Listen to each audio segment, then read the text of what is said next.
Directly आप 30 lakh Europe की वीज़े के लिए देते हैं। इससे बेहतर है कि आप 10 लाख जो है वो पहले अपने ऊपर लगा लें, तो और कंट्रीज घूम लें, फिर आपके लिए वीज़ा भी आसान हो जाएगा और पैसे भी कम लगेंगे। यहाँ पे लोग जो है ना मतलब कि सोच ये रहे होते हैं कि हमारी किसी एजेंट से बात होगी या 20 लाख में, अब 3 माह का उसने टाइम दिया तो हमने 3 माह करना भी कुछ नहीं है, और जो पड़े हुए हैं उसको सेविंग्स उसको भी खा जाना है। और कोई भी जो है ना हमने यहाँ पे, क्योंकि हम अब बरी ज़िम्मा है, जो भी करना है बरी ज़िम्मा करना है।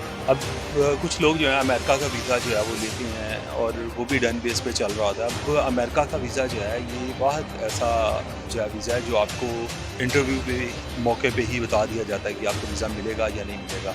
अब बहुत अगर से वो लोगों की आप जॉब बंद करवा रहे जी, जी, हैं। बिल्कुल ऐसे ही है। लेकिन देखिए बात ये है कि हम तो जो है मतलब कि जो हमने खुद किया है, ये वो ऑब्ज़र्वेशन है जिसके तहत मैंने कई लोगों को वीज़े दिलवाए हैं। तो जैसे ये एसएनएन ट्रैवल एंड टूर्स पे जो है मतलब कि इनके ये कोलैबोरेशन से मैं इनके साथ भी काम कर रहा हूँ, तो इनके कुछ क्लाइंट्स हैं, उनकी भी अपॉइंटमेंट्स करवाई हैं। बिस्मिल्लाहिर्रहमानिर्रहीम, अस्सलाम वालेकुम। एसएनएन ट्रैवल एंड टूर्स के प्लेटफॉर्म से मैं हूं आपका मेज़बान गुलाम रसूल भट्टी। नाज़िर, बहुत से लोग जो हैं वो बाहर के ममालिक में जाना चाहते हैं और उनको वीज़ा हासिल करने में बहुत सी मुश्किलात का सामना करना पड़ता है। और अगर आप भी चाहते हैं कि आप उन मुश्किलात से बच सकें तो ये वीडियोस आपके लिए है। और दूसरी बात कि 35,000 का आप कैसे यूरोप का वीज़ा हासिल कर सकते हैं। हाँ जी, यूरोप का वीज़ा 35,000 में, क्योंकि इसमें हैरान होने वाली कोई बात नहीं है, हमारे पास सबूत भी हैं। क्योंकि 35 मेरे साथ जो मेहमान मौजूद हैं वो 35,000 का वीज़ा लगवा करके यूरोप कंट्री के अंदर जा रहे हैं। मैं आपको ज़्यादा जो है वो वेट नहीं करवाऊंगा। मेरे साथ मौजूद हैं गुलरेज़ शौकत एडवोकेट साहब। गुलरेज़ साहब, सबसे पहले तो लोग जो हैं वो अपनी जान जोखिम में डालकर लाखों रुपए ज़ाया करके भी उनको यूरोप का वीज़ा जो है वो नहीं मिलता। आप 35,000 के अंदर यूरोप कंट्री के अंदर जा रहे हैं, कैसे नौजवानों को ज़रा बताएं कि वो भी कैसे इतने कम पैसों के अंदर यूरोप जा सकते हैं। और बहुत से लोगों का ख्वाब है, नौजवानों का ख्वाब है कि जनाब उनको किसी न किसी तरह जो है वो यूरोप कंट्री का वीज़ा मिल जाए। जी बेसिकली ये है कि अगर कोई भी बंदा खुद एफर्ट करता है, वीज़ा फ़ाइल करता है, और इसके सारे प्रोसेस जो है उन्होंने अपनी वेबसाइट पे दिए हुए हैं, उसको फॉलो करके जो है आप वीज़ा फ़ाइल करें और आपको वीज़ा मिल जाता है। इसके अपॉइंटमेंट और हर तरीक़ाकार जो है इन्होंने वाज़े किया हुआ है। इसकी बेसिक फ़ी जो है वो सिर्फ 35,000 है, जो कि मैंने मतलब कि खुद वीज़ा अपना फ़ाइल किया और खुद से ही मैंने वीज़ा लिया। इसका एक तरीक़ाकार होता है कि भाई आप हर काम के पीछे एक स्ट्रैटेजी होती है कि आप इस स्ट्रैटेजी को लेके चलें। और स्टार्ट में आप अगर as a tourist visa file करते हैं तो आपको रिक्वायर्ड ये होता है कि उनको ये कंफर्म होना चाहिए कि आप वाकई एक टूरिस्ट हैं, और ये बिलीव करवाने के लिए आपको आपके पास बैकग्राउंड हिस्ट्री जो है वो स्ट्रॉन्ग होनी चाहिए। तो मेरा जो तरीक़ाकार था वो ये था कि 2018 में मैंने स्टार्ट किया, और सबसे पहले मैंने जो है वो तकरीबन 5 कंट्री का जो है वो विज़िट किया। तो ये जनूबी एशिया के जो 5 कंट्री हैं, इनमें Malaysia, Thailand, Sri Lanka, Indonesia, Cambodia, ये 5 कंट्री मैंने विज़िट किए 2018 में। उसके बाद 2019 में मैंने दोबारा जो है वो टूर किया, और उसमें मैंने दुबई, बाकू और अज़रबैजान बाकू, और उसके साथ टर्की का विज़िट किया। और 2020 में मैंने फिर अपनी नॉर्मल सी बैंक स्टेटमेंट के साथ, मैं कोई हाई फाई नहीं था, मैंने बड़ी नॉर्मल बैंक स्टेटमेंट के साथ, ये कोई 20 लाख यानी कि 2 मिलियन के अराउंड जो मेरी बैंक स्टेटमेंट थी, उसकी बेस पे मैंने वीज़ा फ़ाइल किया। और जब मैंने वीज़ा फ़ाइल किया तो अल्हम्दुलिल्लाह मुझे वीज़ा मिल गया। बैड लक उसमें ये थी कि मुझे जो है वीज़ा मिला और उसके साथ ही कोरोना आ गया, ट्रैवल बैन हो गया, मैं ट्रैवल नहीं कर सका उस पर। और उसके बाद फिर 2021 के जो है बाद, ये तकरीबन अक्टूबर की बात है, 2021 में ट्रैवल बैन हटा तो फिर मैंने दोबारा स्पेन का वीज़ा फ़ाइल किया, क्योंकि यूरोप का ऑलरेडी मुझे एक वीज़ा मिला हुआ था, तो स्पेन ने मुझे वीज़ा दे दिया। और तब भी मेरा यही ख़र्चा आया, तब तकरीबन कोई 25,000 समथिंग जो है इसका, क्योंकि यूरो रेट कम था तो मुझे वीज़ा मिला, उस पर मैंने ट्रैवल कर लिया। उस पे मैं तकरीबन कोई 4 कंट्री में, बार्सिलोना गया, मैं स्विट्ज़रलैंड गया, पेरिस गया, इन कंट्रीज़ का विज़िट करके मैं वापस आया। उसके बाद दोबारा से मैंने जो है ये लास्ट ईयर 2023 में मैंने फिर नीदरलैंड का वीज़ा फ़ाइल किया, और जिस पे मैंने खुद ही अपॉइंटमेंट ली और ख़ुद सारा वर्किंग करते हुए मैंने वीज़ा फ़ाइल किया, तो अल्हम्दुलिल्लाह मुझे उसका वीज़ा मिल गया, और उस पे भी मैंने ट्रैवल किया। ट्रैवल करके मैं 4-5 दिन 6 दिन जो है मैंने डिफरेंट कंट्रीज़ में स्पेंड की और वापस आ गया। और अब मैंने दोबारा से जो है वो वीज़ा फ़ाइल किया और अल्हम्दुलिल्लाह मुझे फिर वीज़ा मिल गया। ये एक ट्रैक है बेसिकली जिसकी और ये बेस पे कितने में आपका वीज़ा लगा, क्योंकि क्लियर कर दें हमारे जो ये ऑडियंस मेरा है। वीज़ा जो इसकी अपॉइंटमेंट फ़ीस है वो 6 से 7 हज़ार है और वीज़ा फ़ीस है वो 25-26 हज़ार है और 1500 या 2000 रुपये की इंश्योरेंस इसके साथ लगती है। ये टोटल जो आपने कोड किया है 35,000 35,000 यही इसका एक्चुअल एक्सपेंस है और इसके बाद अब टिकट लेनी है और ट्रैवल कर जाना है। मैं तो जो है मतलब यही सजेस्ट करता हूँ कि आप खुद वर्किंग करें और रास्ते ढूँढें और मिल जाते हैं। अच्छा, ये वीडियो ख़ासकर बड़ा अच्छा लगा आपके साथ ऑफ कैमरा भी डिस्कस करके, कि हमारे नौजवान डायरेक्टली जो है वो जाना चाहते हैं यूरोप, और फिर लाखों जो रुपए हैं वो ज़ाया भी कर देते हैं, गलत लोगों के हत्थे चढ़ जाते हैं। तो ये आपने एक बड़ी अच्छी चीज़ बताई कि नौजवानों को एक अपनी हिस्ट्री क्रिएट करनी चाहिए, टाइमली जो है वो बाकी ममालिक का विज़िट भी करना चाहिए, और उससे उनका जो एक्सपोजर है वो भी बढ़ता है। बिल्कुल। आप देखें जो जैसे आपने बात की बिल्कुल ऐसे ही है कि लोग जो है वो किसी एजेंट को 20 लाख 25 लाख अभी किसी को देने को तैयार हैं, लेकिन वो खुद से इस पे वर्किंग नहीं करेंगे। अगर खुद से वर्किंग करें तो ये जो इंटरनेशनल टूर एक है, जैसे लाइक मैंने बताया Malaysia, Thailand, Sri Lanka, Singapore, Indonesia, ये 4-5 कंट्री का टूर किया हो तो इस पे सारा 3-4 लाख खर्चा आता है। अब वहाँ पे सिर्फ इन आउट चाहिए होता है, 3-4 दिन स्टे किया, वापस किसी और कंट्री चले गए, 3-4 दिन स्टे किया, किसी और कंट्री चले गए। तो ये 15-20 दिन का एक ट्रिप होता है जो कि खुद एक्सप्लोर भी कर लेना होता है और एक्सपीरियंस भी लेना होता है और सारा कुछ जो है मतलब इसमें आ जाता है, क्योंकि ये एक रियल फॉर्म ऑफ ट्रैवल है। इसमें आपकी हिस्ट्री क्रिएट होती है। इसमें बाज़ लोग फेक हिस्ट्री, क्योंकि एजेंट जो है वो ये तो तय है कि किसी की एक्सेस नहीं है एम्बेसी में। एम्बेसी वीज़ा अपनी मर्ज़ी से देती है, उनको आप लगेंगे, आप स्ट्रॉन्ग हैं तो वो वीज़ा देगी। जैसे ऑफ कैमरा आपसे बात हुई थी कि अगर बैंक किसी को लोन देता है तो वो ये देखता है कि ये बंदा इस काबिल है कि नहीं, ये वापस भी कर देगा कि नहीं। हालांकि उसको ज़रूरत, अगर उसको ज़रूरत है तो जिसके पास कुछ नहीं है उसको ज़्यादा ज़रूरत है, तो लोन की ज़रूरत उसको होगी जिसके पास कुछ नहीं है। लेकिन इसके बावजूद जो है वो बैंक सारा कुछ देखता है कि इसका बैकग्राउंड सेटल है, फिर इसको जो है ना वो वीज़ा जो लोन है ग्रांट किया जाता है। तो सेम लाइक डैट आपकी ट्रैवल हिस्ट्री अच्छी होनी चाहिए।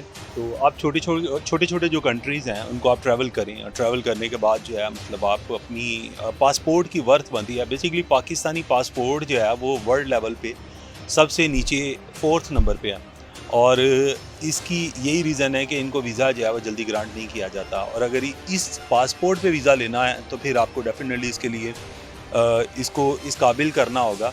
आप किसी को अपना एक्सपीरियंस शो करेंगे कि जी मैं मतलब कि आप डायरेक्ट उठ के कह देते हैं कि जी मैंने यूरोप जाना है, तो यूरोप आपको क्यों वीज़ा दे?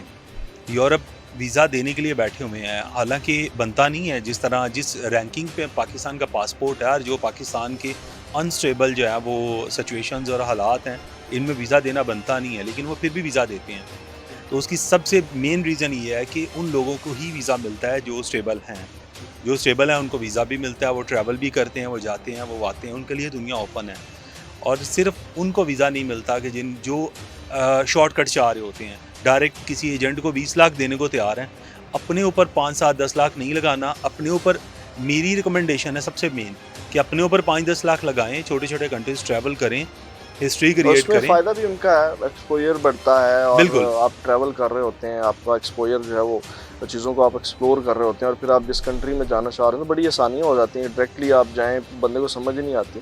इस तरह ट्रैवल करने से बहुत सी चीज़ें एक्सप्लोर हो जाती हैं, बंदे का कॉन्फिडेंस लेवल जो है वो बढ़ जाता है। बिल्कुल ऐसे ही है, कॉन्फिडेंस लेवल इंक्रीज़ होता है, बड़ा कुछ इसमें एक्सप्लोर होता है, लोग दुनिया देखते हैं। वो जो एक मुहावरतन भी है कि मैंने दुनिया देखी है, तो वो जिसने दुनिया देखी है उसको समझ-बूझ में इज़ाफ़ा होता है। तो मतलब कि इस तरह जाना आना और घूमना और फिर जो है वहाँ पे मुख्तलिफ़ लोगों से यानी मिलना। कि मैं यहाँ थोड़ा रोकूंगा, यानी कि आप कहना ये चाह रहे हैं डायरेक्टली आप 30 लाख यूरोप की वीज़े के लिए देते हैं, इससे बेहतर है कि आप 10 लाख जो है वो पहले अपने ऊपर लगा लें, तो और कंट्रीज घूम लें, फिर आपके लिए वीज़ा भी आसान हो जाएगा और पैसे भी कम लगेंगे। यहाँ पे लोग जो है ना मतलब कि सोच ये रहे होते हैं कि हमारी किसी एजेंट से बात होगी या 20 लाख में, अब 3 माह का उसने टाइम दिया तो हमने 3 माह करना भी कुछ नहीं है, और जो पड़े हुए हैं उसको सेविंग्स उसको भी खा जाना है।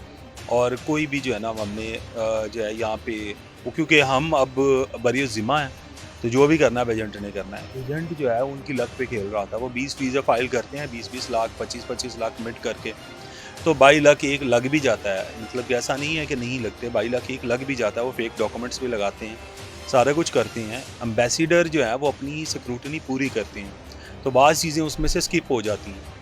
तो जब इस तरह का कोई सीन आता है तो वीज़ा लग जाता है। तो जब वीज़ा लग जाता है वो उनसे तो मतलब कि 20 वीज़ों के जो मतलब कि एवज़ उन्होंने कमिट किया होता है, उनका ये लिए उनका कोई भी खर्चा नहीं आता। वो सारी एम्बेसी फ़ीस उन्होंने क्लाइंट से दिलवानी होती है, फ़ाइल प्रिपरेशन चार्जेस क्लाइंट से लेने होते हैं, इंश्योरेंस क्लाइंट से लेनी होती है। तो क्लाइंट के लिए बेसिकली उनका टारगेट जो होता है वो यही होता है कि मतलब कि हमारी गुड लक है कि अगर इसका वीज़ा लग गया तो हम 25 ले लेंगे, ना लगा तो हमारा तो 1 रुपये का नुकसान नहीं है। नुकसान तो क्लाइंट का है, क्योंकि एम्बेसी फ़ी और जो दीगर अखराजात हैं वो क्लाइंट ने खुद करने होते हैं। तो इसी चीज़ को देखते हुए जो है ना वो मतलब कि इस चीज़ का फ़ायदा उठाते हैं वो, और फ़ायदा उठाने पे जो है मतलब कि उनको कोई ना कोई रास्ता उनको मिल जाता है कि एक वीज़ा भी लग गया तो उससे 25 लाख ले लिया उन्होंने। तो मेरी सजेशन सबसे बेहतर ये है कि ट्रैवल हिस्ट्री क्रिएट करें। अब कुछ लोग जो है अमेरिका का वीज़ा जो है वो लेते हैं और वो भी डन बेस पे चल रहा होता है। अब अमेरिका का वीज़ा जो है ये बहुत ऐसा जो है वीज़ा है जो आपको इंटरव्यू पे मौके पे ही बता दिया जाता है कि आपको वीज़ा मिलेगा या नहीं मिलेगा। अब अमेरिका का वीज़ा जो है इसका इंटरव्यू आप 15-20 दिन महीने बाद 2 महीने बाद इसका डिफरेंट टाइम में आपको अपॉइंटमेंट मिलती है इसका ऑनलाइन फॉर्म फिल होता है। इसके लिए कोई डॉक्यूमेंट नहीं चाहिए होता, आपको चंद एक डॉक्यूमेंट्स आपको लगाने होते हैं। लेकिन सबसे मेन चीज़ जो होती है इस वीज़े के लिए भी हिस्ट्री काउंट होती है। लेकिन लोग ये करते हैं कि अपनी मतलब कि यहाँ पाकिस्तान में टाइज़ अच्छी हैं और वो लगा के वीज़ा फाइल कर देते हैं। अब वो टाइज़ अच्छी होने के बावजूद भी एजेंट का सहारा ले रहे होते हैं, तो एजेंट उनसे 25-30 लाख 40 लाख जो है वो कमिट कर लेते हैं। अब वो उनकी लक पे ही खेल रहे होते हैं। अब जैसे ही उनका वीज़ा एक्सेप्ट होता है, एजेंट कह रहा होता है कि जी हमारी सेटिंग थी और हमने आपको वीज़ा दिलवा दिया, जबकि ऐसा कुछ नहीं है। कहीं पर उनकी कोई सेटिंग नहीं होती, कुछ भी नहीं होता। वीज़ा लेना एक टेक्नीक है और उसी टेक्नीक की बेस पे जो है वीज़ा लिया जाता है। अब यूरोप के वीज़े के लिए आपको बैंक स्टेटमेंट जो है वो बनानी पड़ती है, 6 माह की बैंक स्टेटमेंट। लोग जो है बैंक स्टेटमेंट उनको नॉलेज ही नहीं है बैंक स्टेटमेंट कैसे बनाते हैं। सबसे मेन चीज़ मैं आपको ये मेंशन कर दूं कि बैंक स्टेटमेंट जो है वो इसमें रीढ़ की हड्डी का किरदार अदा करती है। कितनी स्ट्रॉन्ग ये थोड़ा खोल के बता दें क्योंकि बहुत सी हमारी ऑडियंस है। मैंने जब अपना फर्स्ट वीज़ा फाइल किया था तो बैंक मैं स्टेटमेंट उनको थोड़ा बता दें कैसी जी। कितनी स्ट्रॉन्ग होनी चाहिए, किस तरह उसको स्ट्रॉन्ग बनाया जाता है। बैंक स्टेटमेंट असल में क्या है, बहुत से लोगों को नहीं पता होता। बैंक स्टेटमेंट बेसिकली 6 माह का टर्नओवर आपका बैंक में जो आपने बैंक के साथ बिजनेस किया होता है, इन आउट आपकी अमाउंट्स का, जो आपके बैंक में एसेट्स पड़े होते हैं, वो उसका जो रिकॉर्ड होता है उसको बैंक स्टेटमेंट बोलते हैं। बिल्कुल ऐसे ही। अब बैंक स्टेटमेंट ये है कि अगर आप 6 माह बाद आपने वीज़ा फाइल करना है तो आपको हर कंट्री के लिए तकरीबन कोई ना कोई रिक्वायरमेंट होती है उनकी। तो कुछ कंट्री जो है वो इसमें बड़े स्ट्रिक्ट हैं। जैसे यूरोप है, यूरोप आपसे बैंक स्टेटमेंट मांगता है 6 माह की, और ये कुछ अर्सा पहले तक नीदरलैंड आपसे 3 माह की बैंक स्टेटमेंट मांगते थे, लेकिन अब वो भी 6 माह की उन्होंने कन्वर्ट कर दी है। अब 6 मंथ की जो बैंक स्टेटमेंट है वो आपने बनानी कैसे है। सबसे मेन ये वो टेक्निक है कि जो लोग सिर्फ इसकी एडवाइस करने के ही आपसे मतलब कि अच्छे खासे चार्ज कर लेते हैं, सिर्फ ये बताने का कि बैंक स्टेटमेंट कैसे आपने कैसे बनानी है। बनानी है, लेकिन हम तो आपको फ्री में बता रहे हैं। डेफिनेटली हम आपके प्लेटफॉर्म पे आपको ये फ्री में बताएंगे कि बैंक स्टेटमेंट आपने कैसे बनानी है। आप जब मैंने बैंक स्टार्ट किया था, सबसे पहले मैंने जब स्टार्ट किया था यूरोप का ट्रैवल 2 साल पहले, मैंने 2018 और 2019 के ट्रैवल मेरे हो चुके थे। हमने बैंक स्टेटमेंट तैयार करने के लिए एक जो मेथड था वो यूज़ किया था। वो मेथड मैं शेयर कर देता हूँ, और वही मेथड सब जो है ना हर किसी पे वही लागू होगा और वही अप्लाई होगा। वो मेथड ये है कि आपने अकाउंट जो है मतलब स्टार्ट करना है। तो 25 तारीख को आप लगा लें जी, 25 जून को आप अपना अकाउंट जो है वो ओपन हो गया, मेंटेन हो रहा है, और उसमें बैलेंस डाल दिया। आपने यकम से पहले 1 तारीख से पहले 1 जुलाई से पहले 25 जून को अकाउंट आपका स्टेबल हो गया। 1 जुलाई से पहले आपने उसमें जो है वो तकरीबन को 1 मिलियन जो है ना अमाउंट डिपॉजिट कर देनी है। वो चाहे आप अकाउंटों से करवाएं चाहे किसी से भी करें।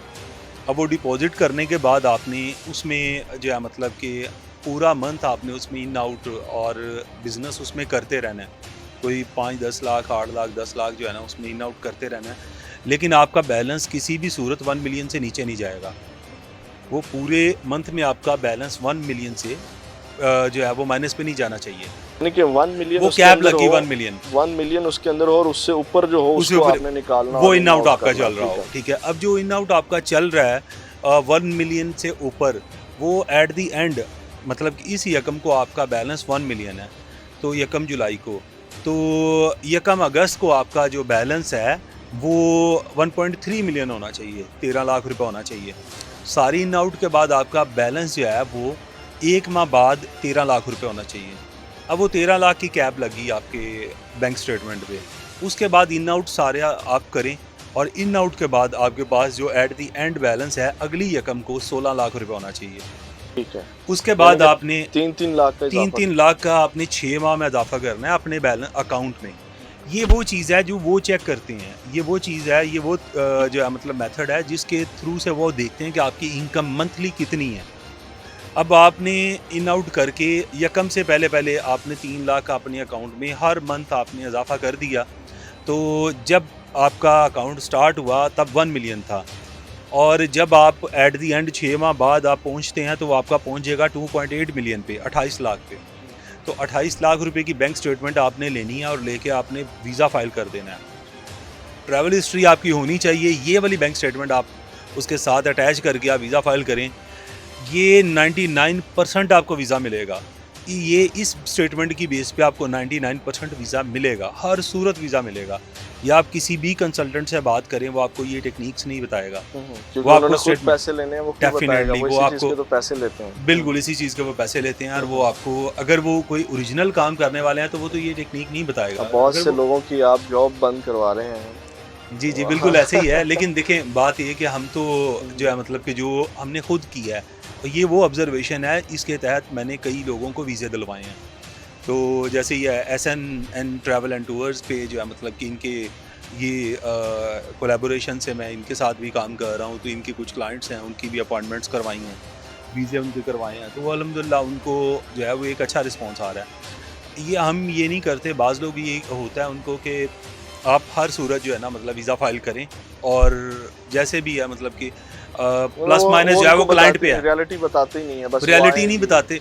बिल्कुल आपने ठीक कहा कि रियलिटी नहीं बताते, प्लस माइनस जो है वो क्लाइंट पे है। लेकिन हम ऐसा नहीं करते, हम जो प्लस माइनस हैं वो पहले बताएंगे कि आपको चांसेस हैं वीज़ा मिलने के या नहीं हैं। यानी कि अगर आप SNN ट्रैवल एंड टूर्स के प्लेटफॉर्म से अप्लाई करते हैं तो आपको किसी धोखे में नहीं रखा जाएगा। बिल्कुल नहीं तमाम रखा चीज़ें जाएगा। आपको पहले बताई जाएंगी, बिल्कुल ऐसे एक्स्ट्रा आपके पैसे नहीं लगेंगे, कोई धोखा नहीं होगा, फ्रॉड बिल्कुल नहीं ऐसे होगा, बिल्कुल खज्जल खराबी नहीं होगी। ये ठीक है, सिर्फ पैसे इसके लग रहे हैं तो लगने, बिल्कुल मतलब एहसास होगा पूरा। बिल्कुल ऐसी है। सिर्फ कंसल्टेंट चार्जेस जो हैं वो हम लेंगे, अपॉइंटमेंट करवानी, वो तो राइट और बनता है। डेफिनेटली बिल्कुल।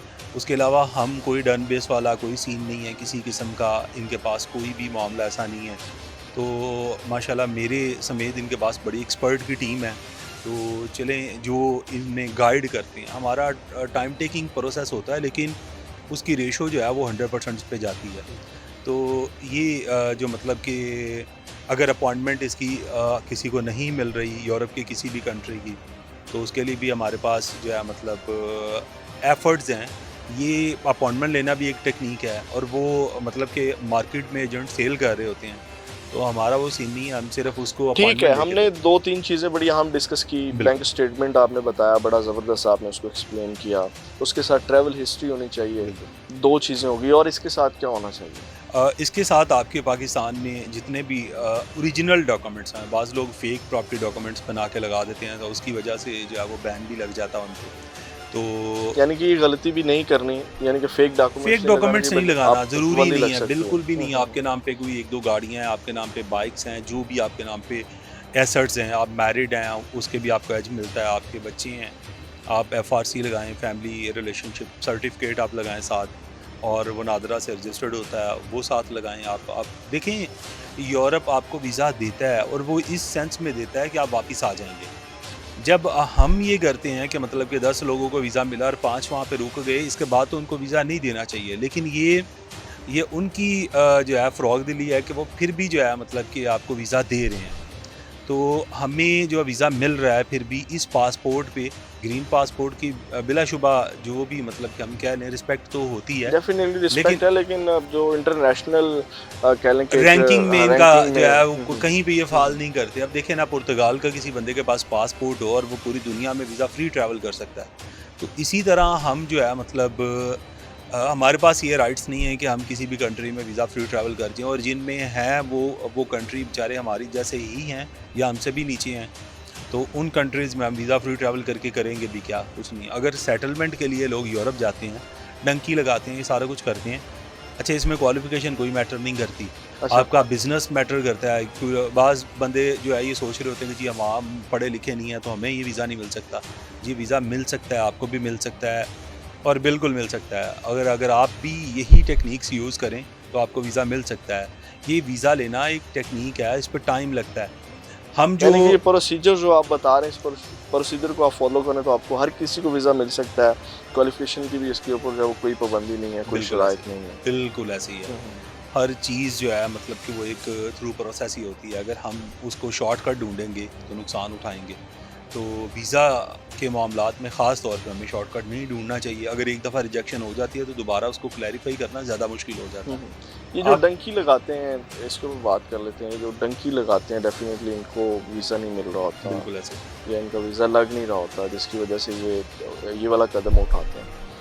इनको क्या आप सजेस्ट करेंगे? सर मैं देखिए मेरी बात सुने, उनकी एक्सेस चीज़ें नहीं तो हमने है। डेफिनेटली यही डिस्कस की हैं। जो बिल्कुल डंकी लगाने वाले हैं उनको ये प्रॉपर एक प्रोसीजर फॉलो करना चाहिए, लेकिन वो क्या सोच रहे होते हैं, डेफिनेटली उनकी भी एक सोच होती है। मायूस होते हैं कि जनाब हमें वीज़ा नहीं मिल सकता, आप उनको सामने रखें। एक चीज़ को बिल्कुल देखें कि मतलब कि सबसे पहले वो स्टार्ट कहाँ से करते हैं। मतलब कि गुजरात साइड, मंडी बहाउद्दीन साइड के जो ज़्यादातर लोग हैं वो स्टार्ट कहाँ से करते हैं, वो यहाँ से स्टार्ट करते हैं कि जनाब हमें डन बेस पे वीज़ा मिल जाए, जिसकी पॉसिबिलिटीज़ नहीं है। डन बेस पे वीज़ा नहीं मिलता, वो एजेंट से 2-3 रिजेक्शनें ले लेते हैं और उसके बाद जो है मतलब वो मायूस हो जाते हैं, और यानी कि उसके जो हाँ, जमा पूंजी होती है वो वो लगा बैठे होते बिल्कुल हैं और फिर वो कहते हैं जी ठीक है, आप जान जोखिम में डाल लेते हैं। नहीं, वो एक और आपकी बात में इजाफा कर दूं कि वो जान जोखों के साथ वहाँ पे भी जमा पूंजी लगती है। अच्छा। उसका भी एक्सपेंसेस जो हैं वो इससे ज़्यादा आ जाते हैं। वो 25-30 लाख रुपए दे के डंकी लगाते हैं। अच्छा। हाँ जी, डंकी जहाँ तक मेरे नॉलेज में है कि मतलब कि उसके लिए भी अच्छे खासे उनको एक्सपेंसेस करने पड़ते हैं। बहुत ज़्यादा ट्रैवल के लिए जो है उनको पेन बेयर करनी पड़ती हैं। ये सारा कुछ उनको जो है वो देखना पड़ता है। ये ऐसा नहीं है कि डंकी भी बहुत आसान है।